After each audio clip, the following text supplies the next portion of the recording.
How do you know that you're ready or someone in your team is ready for leadership?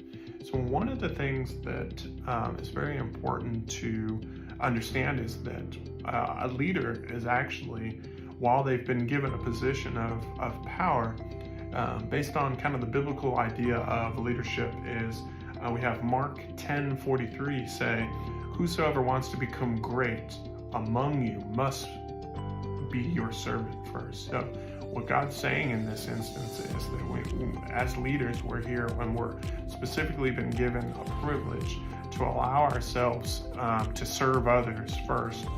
In fact, really, when let's say you're in charge of a team, let's say in my industry, physical therapist, you as an owner, a lot of times we underestimate how we're meant to be a servant to our staff.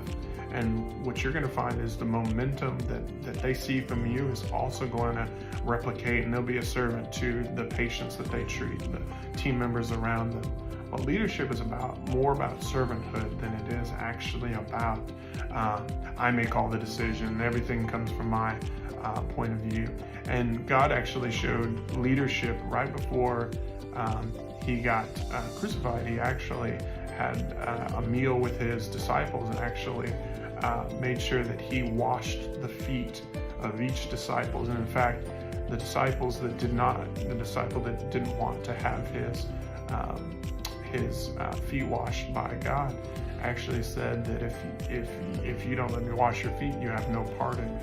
So God is wanting us all to be servant leaderhood, have servant leadership abilities, and that way that you're going to help the world around you and be ready for that instant. So a lot of times you have to come. I always kind of look at it from the idea that if you can't come under authority, you shouldn't be in authority. So if you have issues working a place, or you have a team member that has trouble listening to people who are in authority, that might not be somebody that has that servanthood mentality, and it's not something that you want. They're ready at that moment. Doesn't mean that they won't find a way to eventually get to that point, but that is a really good position to be in with that kind of criteria. If you have servanthood leaders, your leaders are going to do amazing things, and your team is going to grow tremendously.